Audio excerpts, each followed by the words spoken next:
My history, family's history, go back to 1920. Everybody had a small orchard in those days. Definitely more use of computer technology to help with your crop. And we settled near the village of Ecology, which was the gear village near Craigleith. When we work on pieces of land, we may encounter any of that 12,000-year archaeological record. You could arrive by train, and many did in the 1940s. A lot of people didn't like it. A lot of people thought we were crazy. A lot of people weren't like, what are you doing? This is crazy. Essentially snowboarding safe skiing. All you could do on a ski was literally turn left and right.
Well, the Real History Project is really an exceptional project for a small museum to take on. And with the help of their community partners, they've been able to pull this off. Well, culture and community are really important because they bind us. They bring us together, they tell our stories, and they help us understand our history and our future. And for the foundation, we believe that part of a community's health and wellness is about that connection to culture. So it was really important for us to fund this initiative. And the kids, after watching the video series, and they walk out the door and they're looking at the mountain, they can picture what it was like, you know, hundreds of years ago. They can see the fields of corn on the mountain, they can see the village, they can almost picture it being there. That is where we're going. That is how young people connect now. And even people of my generation are learning that, boy, it's a lot more fun to connect that way than it is to read through a dusty old book.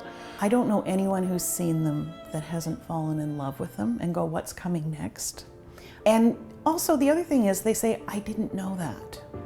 So it's fascinating to say, even if you grew up here, you may or may not know it. But we have to find new ways to connect and to make things more accessible. So the virtual reality piece allowed it to be accessible for all to experience those. It offers an opportunity for people that are physically challenged and can't get to these sites to really connect with our history. You know, it was almost like I was there, I was walking with them. I think we've got a whole new way of telling the stories of history. It's just another tool that an educator can use to really expand the thought of the students. And so we know they're experiencing it, and they're getting a lot out of it. Oral history with the facts, it's vetted and it's put together and it makes sense, and it's very entertaining.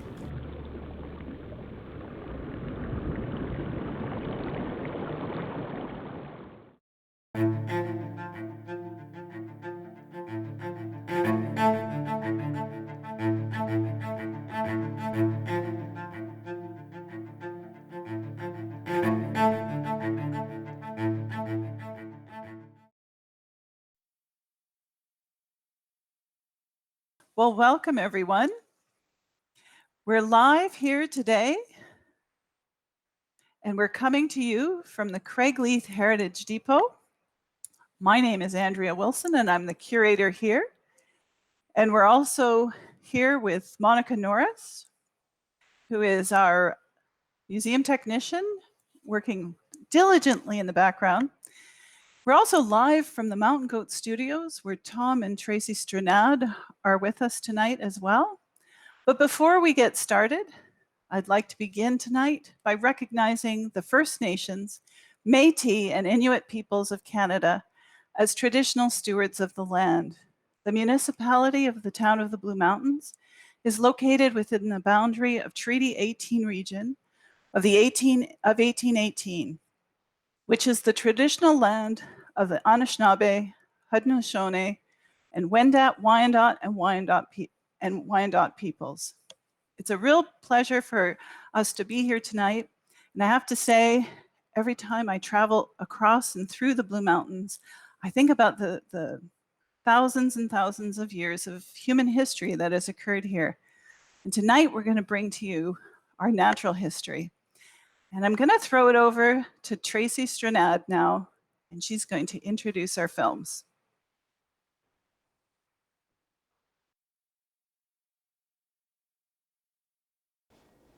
Hi, good evening everyone, and welcome to the presentation of the two new films in the Craigleith Heritage Depot's Real History series.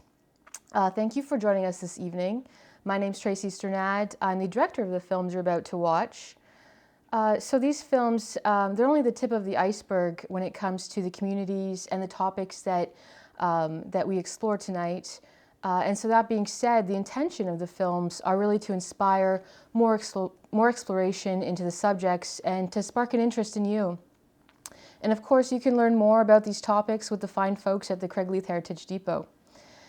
Or perhaps you're already really well connected to the subjects and to the communities we explore in the films, and what you may take from them, just a collective appreciation of our natural world here in the Blue Mountains and the other regions that we're connected to. Tom and I would really like to thank the film's interviewees, Stu, Dave, Grant, Heather, Rob, and Margaret. Thanks for sharing your knowledge and your time with us. Thanks to our crew members, Rob Chatwin and Finley McNeil, and of course Monica and Andrea at the museum. And of course, thanks to you, the viewer, for tuning in this night. Tonight, I hope you have a good time and just stick around for any questions at the end. Thanks so much.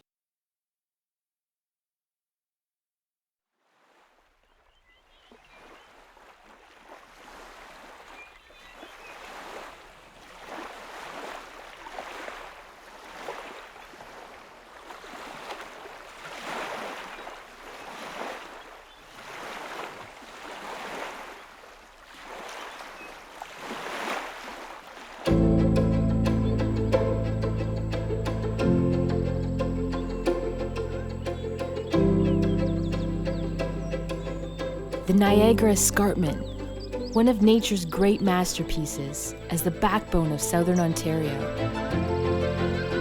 Home to millions of people, it's a natural playground for millions more. It began to take shape 450 million years ago by natural forces, and now humans continue to shape the land. And as a UNESCO World Biosphere Reserve, it's an astonishing natural area that hangs in the balance of its mighty past and a delicate future.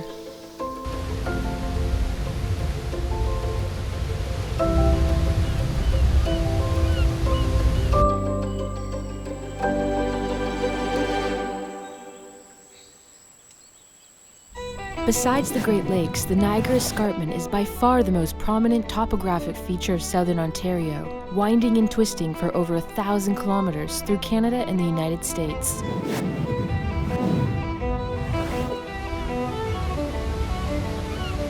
From Niagara Falls, the escarpment runs westward along the shore of Lake Ontario to Hamilton,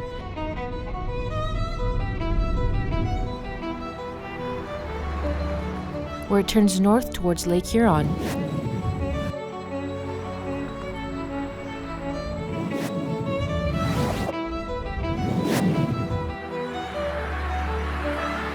From the Blue Mountains, the escarpment winds west towards Owen Sound, and then northward to Tobermory.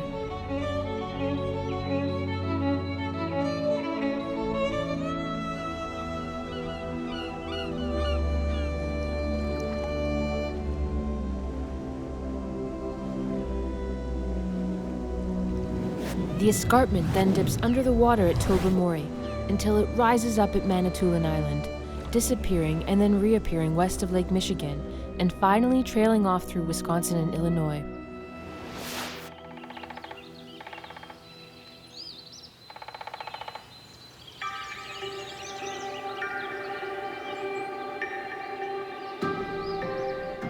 The escarpment was formed by the erosion of layers of rock that took place over millions of years.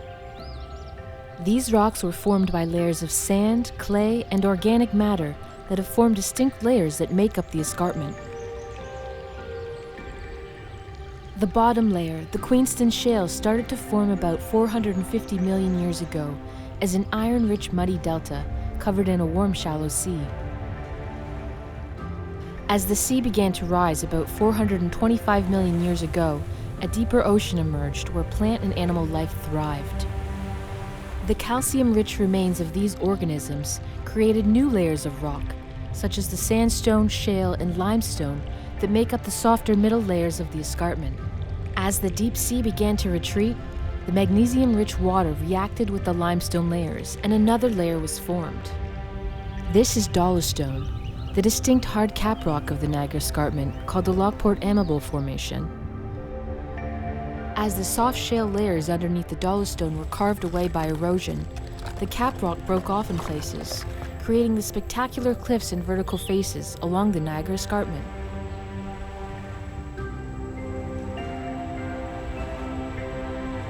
Caves and crevices have been created by the powerful forces of water and time.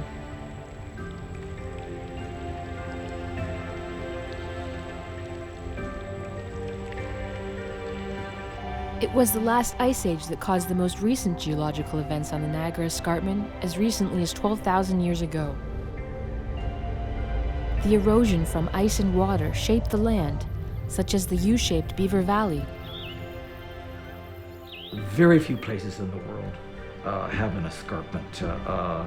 If I go to particularly the Beaver Valley, what's important is that it's a re-entrant valley. The escarpment goes on both sides, which provides all the water, the life support system to the Beaver Valley for fishing, wildlife. It also is important because, again, central to this is the maintenance of a continuous natural corridor so that wildlife can move back and forth uninterrupted. And that's crucial to environmental planning, is that it's a continuous corridor and that we don't have it all cut up into little islands.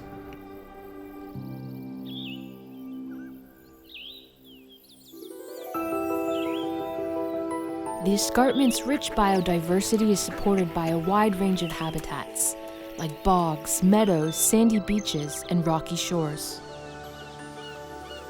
But the escarpment is perhaps best known for its vast forests. Most of the Niagara Escarpment is in the Great Lakes Forest region. The Niagara Escarpment is biologically rich, supporting 49 mammal species,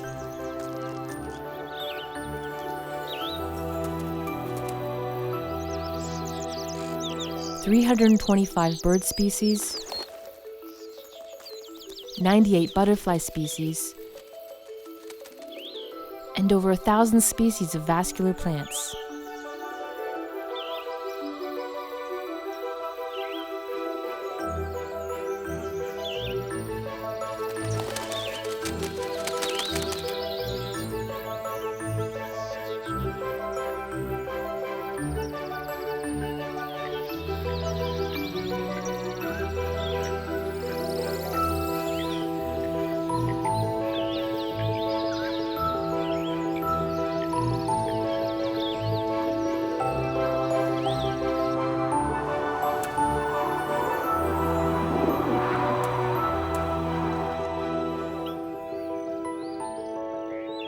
The position of the escarpment in Georgian Bay creates an ideal microclimate for agriculture, bringing warmer temperatures ideal for growing fruit such as apples and grapes.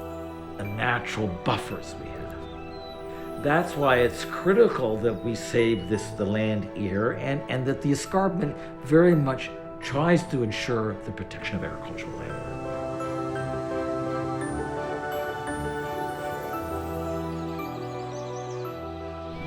forest and connecting with nature. And the trees tell a story, the land tells a story. And it's a really powerful area that we live in of connection.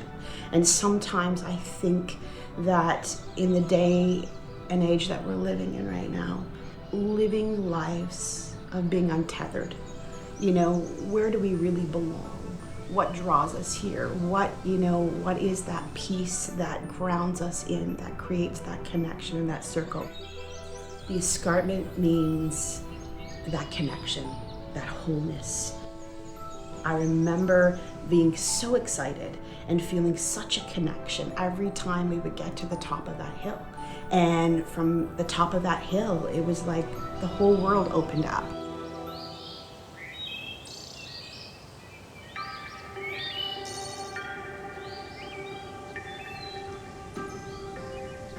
Some of the stories were that, right now here in the escarpment, this is what we consider Treaty 18.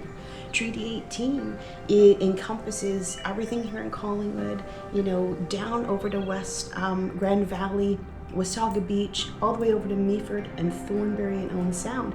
This is unceded land that was claimed many, many years ago. And this was the land where the Wendat people lived, the Huron people lived.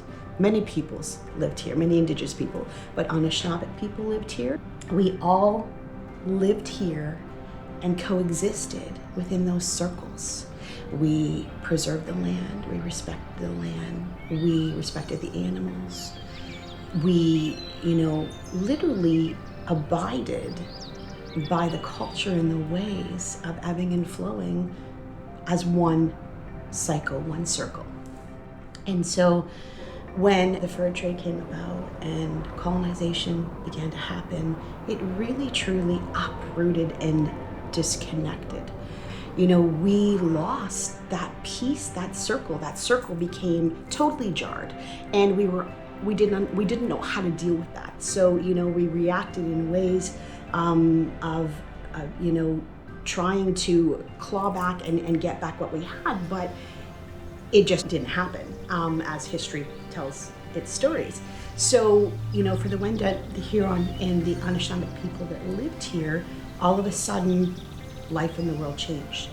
So there's a lot of power and passion and tears and joy and pain, and we're coming back together to become whole again, to fix that time when we became disjointed and broken because of others. And there's power in the voice, there's power in the storytelling, and there's power in the knowledge and knowing that yes, we were rooted and grounded and firmly planted here.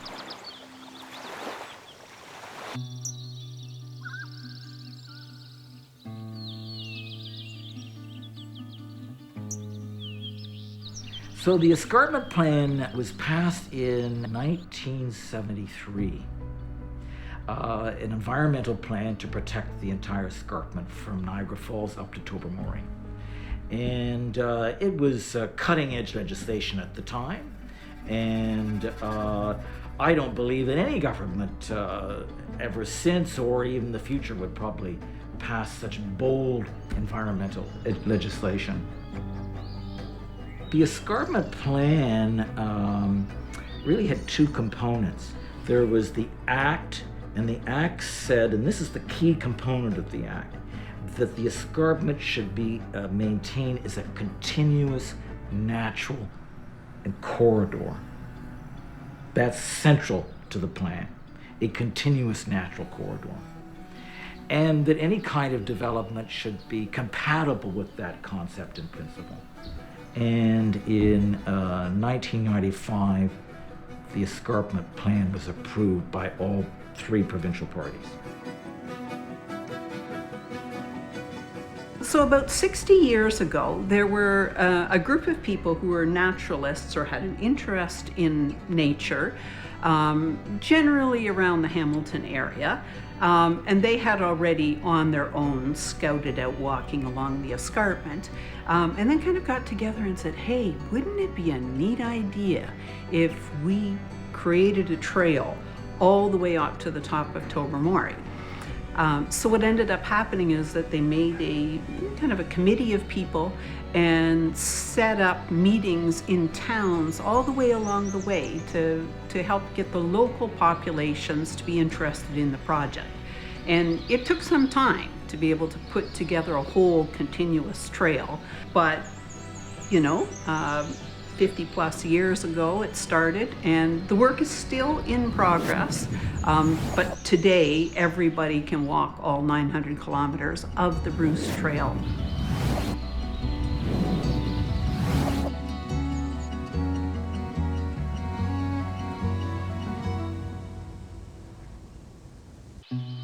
The white dashes show you the way on the main trail of the Bruce Trail. So the idea is that pretty well at all times you should be able to look ahead and see where the next white dash is to make sure that you're following along.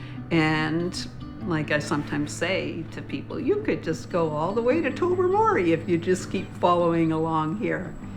And then we also have blue dashes, which represent the side trails.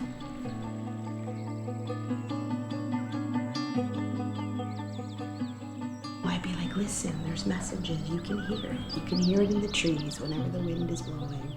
You can feel it as you walk through the pathways, through the trails, and become one with everything that's around you.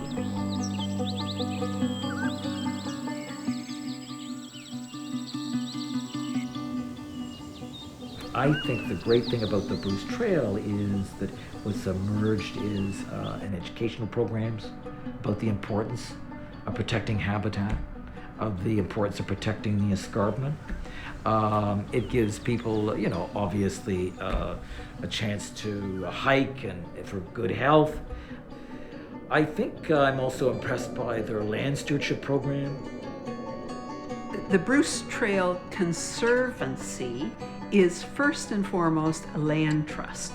So yes, it's wonderful to be able to walk along on that footpath, but one of the things that we do is we conserve land. So people who make donations towards the Bruce Trail Conservancy, we're able to purchase and in perpetuity save land for natural purposes that can be used by you and I for always. Maintaining that, in terms of even from economic development and tourist attraction, I think that what we've seen is the importance of the escarpment for passive recreation. We see attracts hikers from around the world, so it brings economic development too. And of course they become because it's been protected. And you don't see massive condominium development or disruption of the natural corridor. There's so much to give here in this area. There's so much on these lands. There's so much healing if you're open to looking for it and you're ready to embrace it. The escarpment means to me that, it's an incredible world asset. A lot of people, about 1 million people a year, use the Bruce Trail. A world biosphere that's incredibly important for all of us to protect. 1,500 volunteers who do the work of the, quote, boots on the ground.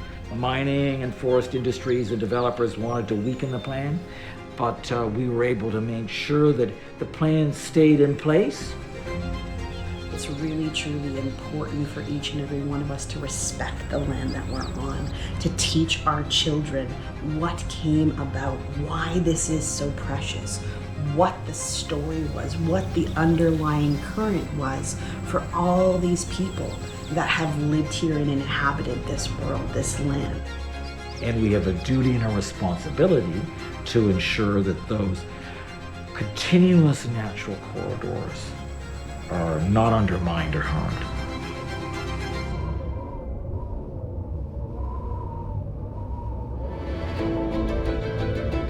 Let's live, play, stay, honor, respect, and connect, and tell the stories, because the stories are ripe with heritage.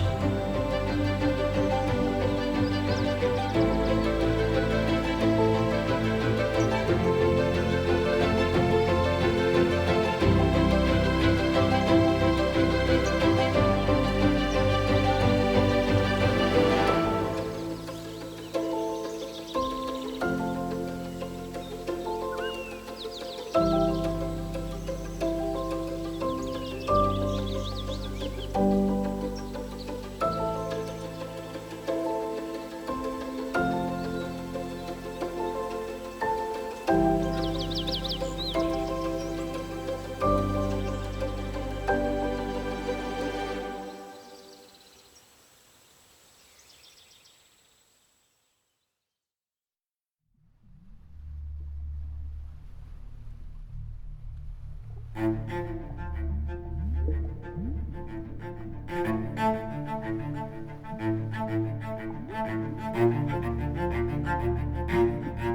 know, you can't go and find a dinosaur in Ontario, but you can find trilobites. We're going back about 450 million years. The Earth was a very, very different place at that time. We probably wouldn't recognize it were we able to take a time machine and go back that far. The Craigleith area specifically has a unique deposit called the Collingwood Shale. And this is a black bituminous oil shale. And it's just absolutely abundantly full of fossils, which makes it unique in and of itself. I have collected fossils all over Ontario and also in parts of the United States and even in the Middle East. And the Collingwood exposures are unique and valuable. You know, building into the social history of human occupation of this area, and of course these rocks themselves as holders of all of this organic material.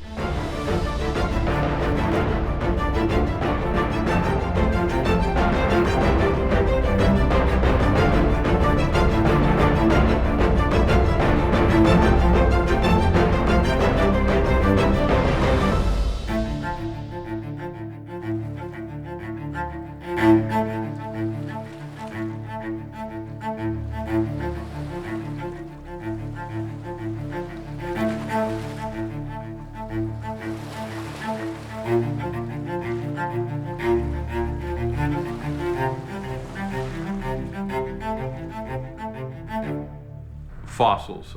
The term fossil comes from the Latin word fossa, which means something like a hole in the ground. And it has come to mean the preserved remains of living things. By convention, we say anything older than 10,000 years is a fossil. Now we come to understand fossil, the word fossil, to describe basically any evidence of past life that is preserved in some kind of geological medium, typically in rocks, but it could be in loose sediments, it could be in ice, it could be in tar for that matter, but the remains of ancient plants and animals or a record of their activity. There are also other fossils that are called ichnofossils. These are not actually the bits and parts or bodies of animals, but the traces they left behind. So think in terms of worm burrows or trails in the mud, and they show more behaviors. Plowing through the mud, scavenging for food. Unfortunately, something bad happened to them, they died. Their shell remains, but the soft, squishy parts have all decayed and rotted away. Now, there's different ways of becoming fossilized. When an object is buried, generally speaking, by that point, all the soft parts have decayed away through bacterial action and other actions. So what we're left with is the hard parts. Fossils we find are mostly in sedimentary rocks, and sedimentary rocks are those that are formed from sediments such as sand or mud, and also include limestone. Most sedimentary rocks formed at the bottoms of seas, and this is where we find most fossils on Earth. And the fossils of the Craigleith area are from the bottom of ancient seas in sedimentary rock. Most animals that lived and died left no fossil record at all. So we're very lucky to be able to find any fossils at all in the grand scheme of things. The geologic timescale matches geological layers to chronological time. Because of this, we know that the Earth and the solar system are about 4.5 billion years old. The geological timescale is divided into 4 eons, and in the first 3 eons, there was mostly just unicellular life on Earth. In the first of those eons, there is no life on Earth, huge amounts of volcanism. The 4th eon starts only 541 million years ago, and the first period of that eon is the Paleozoic. The Ordovician period was the second period of the Paleozoic. It was preceded by the Cambrian, which was the first period, and it's in the Cambrian that animals with hard parts appeared. During the Ordovician, particularly the later part of the Ordovician, we're looking at a time in Earth's history where life had very recently expanded in diversity, starting about 520 million years ago. A big boom. The first real animals appeared and expanded markedly. But during the Ordovician, there was a second explosion of life called the Great Ordovician Biodiversification Event. A lot of the animal groups and plant groups that were established in the seas during the Cambrian really expanded, and some more new ones appeared. So it was a vibrant time in the seas, but again, even the sea life would have been very, very different. There would have been no large fish, so there were no vertebrate predators in the sea at the time. The sea was dominated by invertebrate animals without backbones.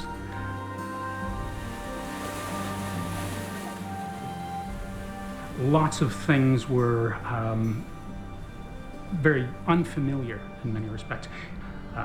There wasn't any exposed land surface very close to us here, so we were in this shallow epicontinental sea, the sea actually overlying the continent.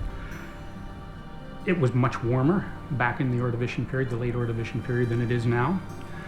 Sea surface temperatures were much, much higher in many places.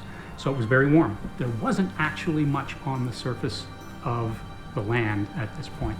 There are no trees. There are no animals living permanently on land. There may have been some small primitive plants, some green algae, perhaps some liverwort-like things growing along moist shores, but the land surface was essentially barren, denuded. Craigleith itself, the shales were about 20 to 80 meters below sea level. Swimming in the seas would have been the cephalopods, or nautiloids, with their long conical shells, and a squid-like animal. There would also have been clams and mussels, which are called pelecypods, very much like we have today. There would have been many species of brachiopods, which were extraordinarily common during the Paleozoic. One of the most characteristic animals of Craigleith is the Trilobite pseudogygites. The thing about the trilobites here is that although there are millions and millions and millions of them as fossils, despite the fact that there are so many trilobite remains, they're predominantly just one kind of trilobite, one species, and it's this thing called Pseudogygites latimarginatus. Trilobites are my favorite. I was always drawn to them. I always liked trilobites. To me, they're, for lack of a better word, they're ancient looking.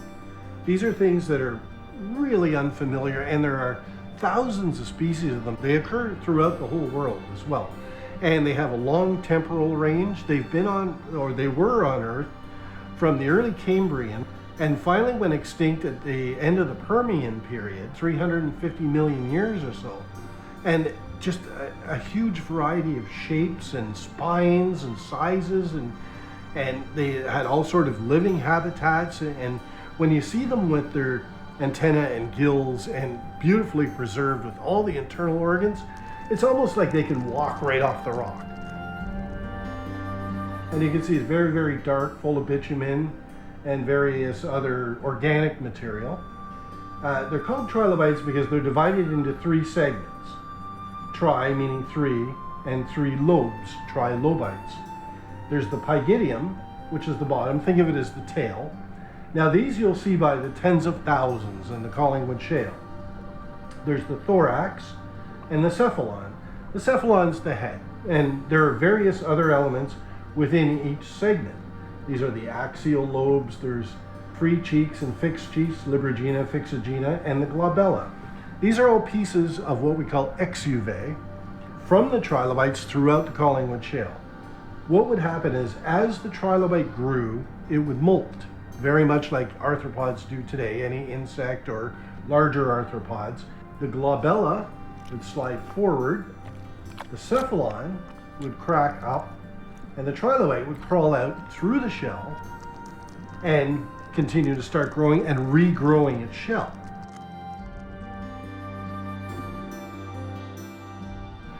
shrimp, crab, lobster, the crustacean group, another huge group of animals that are alive today. Trilobites belong within that large group, and they share the features of having those jointed limbs, an exoskeleton that is often mineralized, hardened in some way. We do know that because we find some trilobites in large numbers together, as we do here with Pseudogygites, that they must have had a large, dense population at times. They lived, trilobites, when they were alive and functioning as animals in these ancient seas. There were lots of other things alive around them. Obviously, they needed a food source of some kind, and if they were scavengers or predators, they were looking for other things to eat. And occasionally we do find these fossils of these large predatory cephalopod mollusks, the things that are related to modern squids, octopus, and nautilus. And it's those as the predators of the sea may well have been consuming trilobites. In later geological periods, these things got huge. In the Georgian Bay Formation, they've got cephalopods 10 or 20 feet long. Here, they were quite large, but big enough to predate on just about any trilobite. And we suppose they do eat trilobites, because we found evidence of healed wounds on trilobites. And these are a particular group of cephalopods called nautiloids, which inhabited long conical straight shells. Cephalopods is a group that includes the modern octopus, the modern squid. So these are fascinating animals, as I say, predators that probably made it necessary for animals like trilobites, for example, to develop their habit of rolling up like the modern pillbug does. Brachiopods have got two valves, but often we call one side the dorsal valve and the other side the ventral valve. Now, when you look at them straight on, they are actually symmetrical. The right side looks just like the left side. Throughout the Paleozoic, brachiopods were extremely common fossils, and then they suffered huge losses during the mass extinction at the end of the Paleozoic. The remains of a particular animal that we find in the Craigleith area will be columnals of an animal called a crinoid. Crinoids are called sea lilies. They are animals and they're related to starfish. They basically consist of a ring of tentacles that is used to scoop in plankton that sits on top of a long stalk or stem and then has a holdfast at the bottom.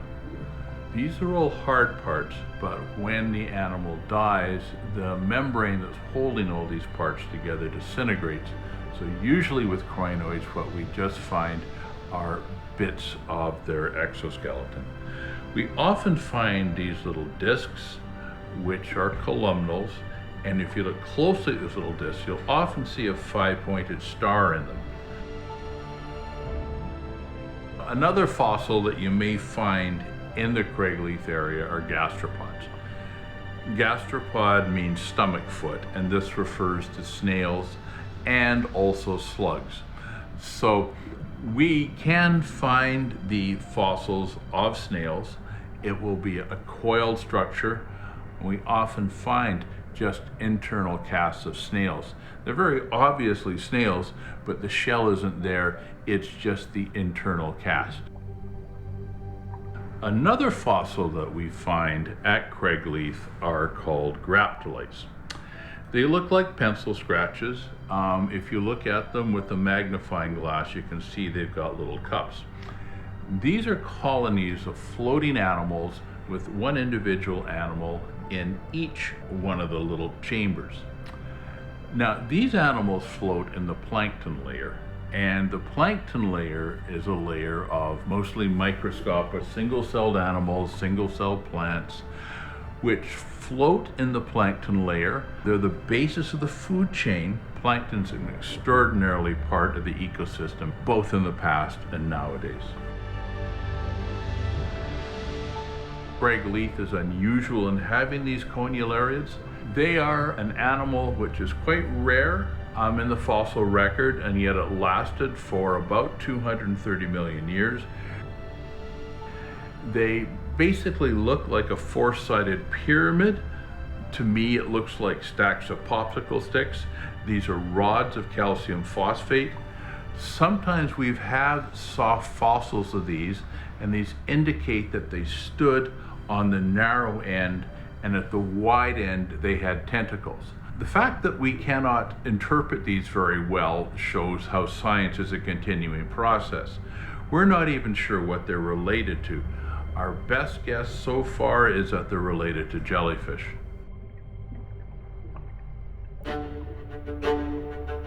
Life was abundant here 450 million years ago. So it's a really unique snapshot of that time and place in Earth's history that we can have a fairly good look back in time and say, wow, look what was here. You know, and these things are still alive today, these things are long gone. There's still more to be found, more to be discovered, more to be interpreted from these rocks. The original description of these rocks and the original description of the trilobites from here back in the late 1800s, we've made great progress in understanding the history of the Earth, the history of the planet, the Ordovician period, the life of the Ordovician period. And that's only because we keep going back and looking at these rocks over and over and over again. New technologies, a new understanding, a new perspective allow us to, all of those things allow us to get more information back out of those rocks.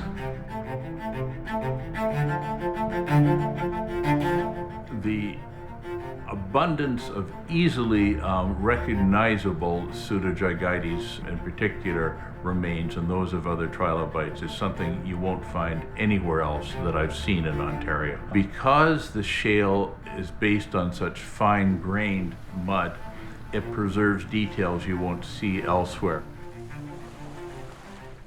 The Craigleith shale in particular is a very unique snapshot in time. You know, and it shows us in very, very good detail what was going on here in what's now Southern Ontario a very, very long time ago. And I think we should take all means necessary to preserve some of the shale in situ so people can come and study it and look and learn. It's a great window into the past and a very rare one.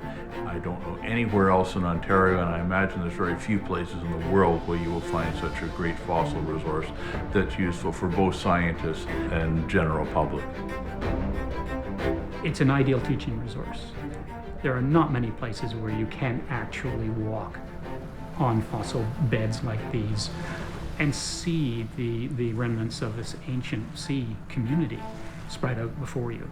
Because frankly, you know, we haven't written the book, the final book on this.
Hello everybody, and thanks for joining us. My name is Tom Strnad.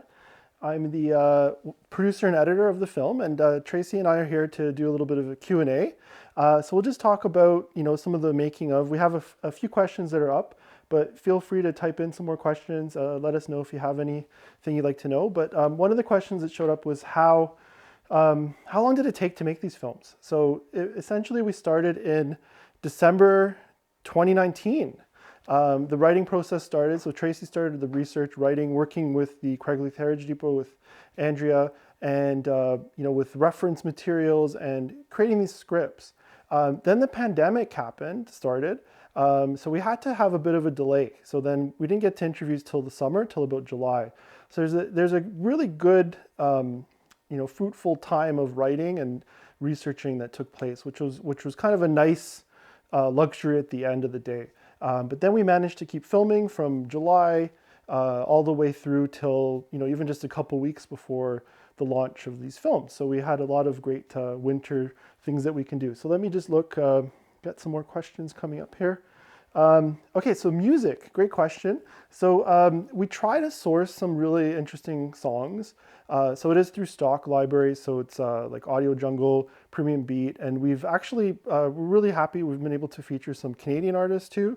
And you'll notice that like through their affiliations like SoCan and stuff. So yeah, so trying to find some really interesting themes and so on. But yeah, so it's like a stock music concept.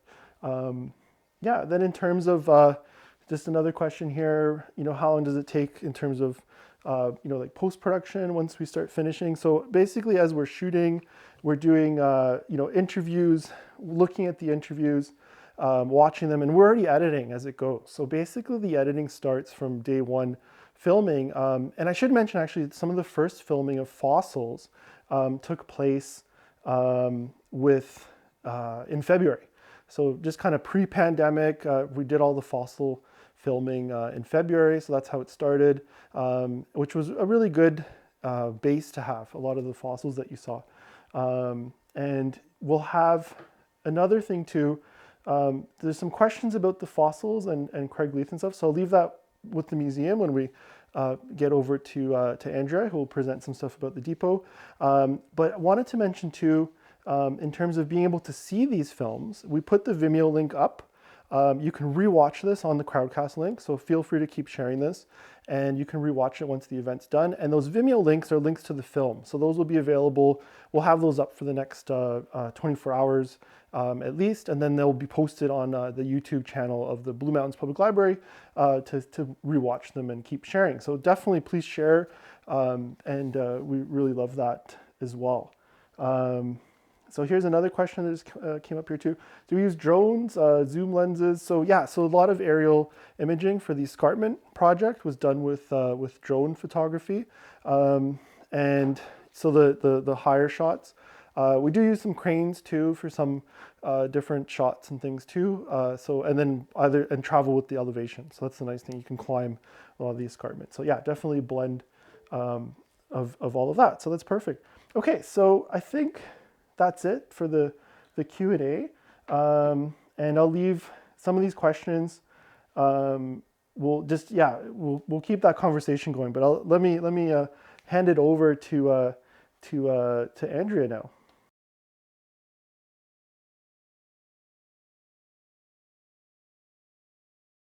Thanks, Tom. And thank you everyone for your great questions. Before I get started, I just want to say, yes, the fossil beds at Delphi Point are protected under a municipal bylaw. So you can go and view them, enjoy them, and see them in situ. So Tom, can I see the first slide up, please? I want to introduce you to the Craigleith Heritage Depot if you haven't been here before. And I've seen a lot of people from far and wide viewing our videos. So the Craigleith Heritage Depot is a great little site, and Monica is working hard in the background tonight, and I really appreciate that as well. So next slide, Tom. The Craigleith Heritage Depot is a branch of the Blue Mountains Public Library, and it includes a library, archives, and museum. We collect and share the natural and cultural history within the current boundaries of the town of the Blue Mountains. And these films in our new Real History series allow us to give you a basic introduction to our most asked about local features. The Niagara Escarpment is so rich in natural and cultural history. We want to encourage you to learn even more through our many resources. We can share with you resources online, borrowing opportunities, in-house exhibits, and research appointments. The Blue Mountains Public Library website is the key portal to discovering what we have to offer. So check it out at www.thebluemountainslibrary.ca. On our landing page, you're going to find all sorts of great resources.